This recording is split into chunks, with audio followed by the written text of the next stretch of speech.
Australia's soil is old. So old, it's ancient. The continent missed out on the last ice age over 20,000 years ago, leaving the dirt exposed, weathered, nutrient depleted and acidic. This means in most parts of the country, our farmers need fertilisers, and a lot of it, to make the soil viable for agriculture.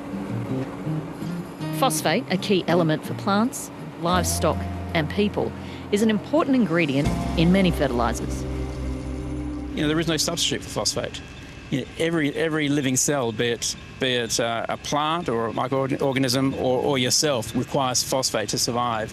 It's one of the chemicals, or phosphorus, one of the chemicals that's used for actually moving energy through systems, and it's actually used in maintaining good DNA health as well.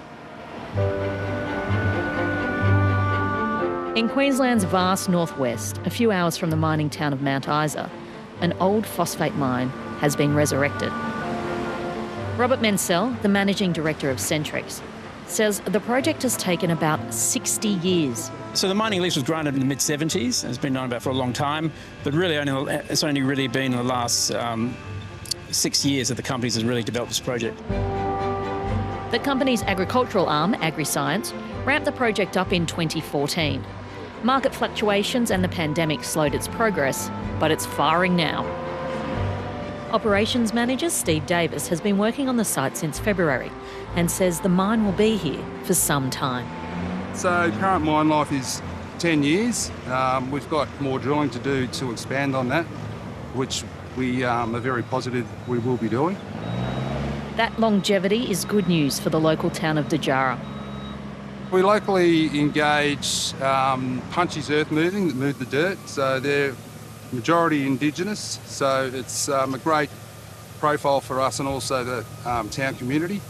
We work well together, so yeah, it's a great community involvement with both the town and us, and it's working really well. They're mining rock that slowly releases phosphate.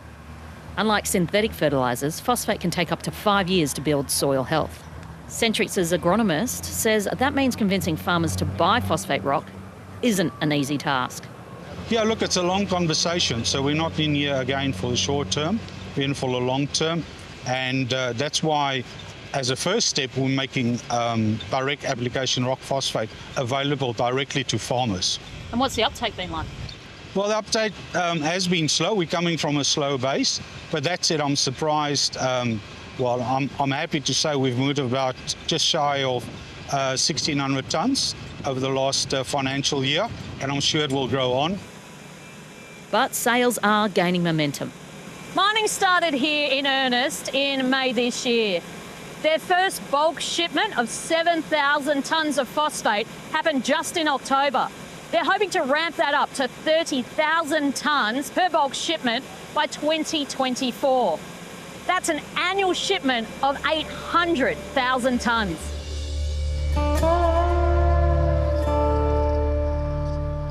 The phosphate is processed for a pure end product. It's washed with water to remove clays. A light grind rubs off the iron oxides, which also gets washed off, and the final result is a pile that looks like sand. The phosphates need to be dried. This is commonly done with diesel-powered machines, but here they're using solar-powered water drawing pads, keeping costs down. At today's price, it's $30 or so in fuel costs alone to dry this product. So we're really, really lucky here, and it's quite unique. And one of the benefits of actually putting it through a washing plant is we wash a lot of the clays out, and so it does dry a lot quicker than you would otherwise expect. Getting the end product to market has some, often literal, roadblocks. The newly mined phosphate is trucked north to Mount Isa, loaded onto a train, headed to the port in Townsville, nearly 1,000 kilometres away. So this part of the world really is crying out for better infrastructure, be it better roads, better rail, energy, gas, electricity. And in fact, it's hard to think of another place in Australia that would really benefit from improved infrastructure, because there's so much potential here, be it just in the phosphate industry, be it in the agricultural industry, or be it in some of the other minerals that are found in this area. Maria James is the CEO of MITES, a peak development body for the Mount Isa to Townsville economic zone. But it's a really complex and challenging logistics supply chain, but that doesn't mean that it's not insurmountable. So I think everyone needs to be talking to each other. We have to get around a table because we really need, that's 1,000 kilometres. It works really well for high value commodities, but when you have some lower value ones or ones that fluctuate, it's hard for them to get on that line and get to port. So if you look at that whole pit to port scenario, it's a long way with a lot of costs, and we've got to figure it out. Maria says a lot hinges on the success of the new phosphate mining ventures in the region. And it's not just about Australian farmers gaining access to homegrown fertilisers.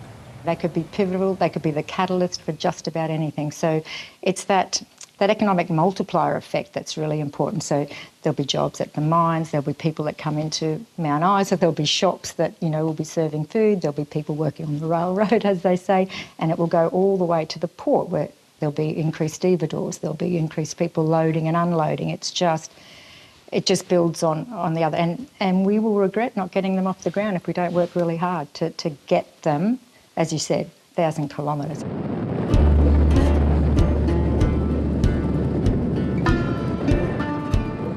About 3.5 hours drive in the opposite direction. There's a new player in the phosphate mining game. This time it's a conglomerate of farmers, and they've got big plans. On a different day, in a different weather pattern, John Cotter leads us to the phosphate pilot site. John took an interest in phosphate about 8 years ago after realising the mineral was going to be critical to Australia's food security. We're actually a bunch of farmers ourselves, we're not a listed company. We took the view that in the long term, soil conditioning and the use of synthetic fertilisers required a bit of a rethink. And so we took it upon ourselves about 8 years ago. We started looking at tenements up here and we bought the signature assets that we're here today about a year and a half ago. This is basically the old inland sea. So this is millions and millions of years of sedimentary runoff, and the phosphorus is basically mixed up with clays from the inland sea. This is the phosphate concentrate that was washed through from previous pilot plants. Sarah Gooley is from the Association of Mining and Exploration Companies. So how much did you pull out to get this, or is this raw? She's come to see the phosphate site to gain a better understanding of how it works, so they can advocate for the fertiliser operation. We see phosphate as being a critical mineral for Australia and globally, even though it's not listed at the minute. But advocating for miners in the current climate isn't always an easy task. To be completely honest, it's really easy to give miners a hard time. Miners are critical to the future of a decarbonised economy. They're critical to achieving our renewable energy targets, which have been, are much more ambitious now than they were a couple of weeks ago in Queensland. And they're absolutely essential to being able to achieve emissions reductions targets locally and globally. The world needs the critical minerals that Queensland has to achieve those targets. What's now happened is global commodity prices have gone through the roof. And so now for our 1 million tonne a year operation, we've had over 3 million tonnes of inquiry from Southeast Asian countries. And is that why this is news? I think so, yeah. I think people are really starting to realise that phosphorus is critical in terms of food security. If you look at the recent example in Sri Lanka of all going to organics, it lasted 9 months. People went hungry.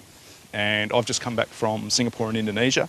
It is top of mind for everybody. And the growth of phosphate rock imports in countries like India is astronomical.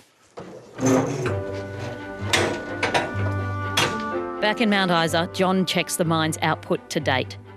It's a lot of science, core soil samples, and plenty of bags filled to the brim.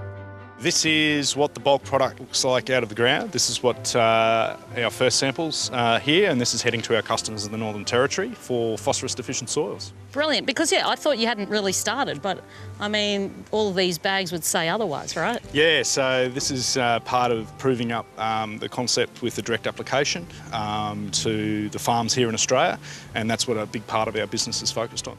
And when you say it's going to the Northern Territory, what are they growing?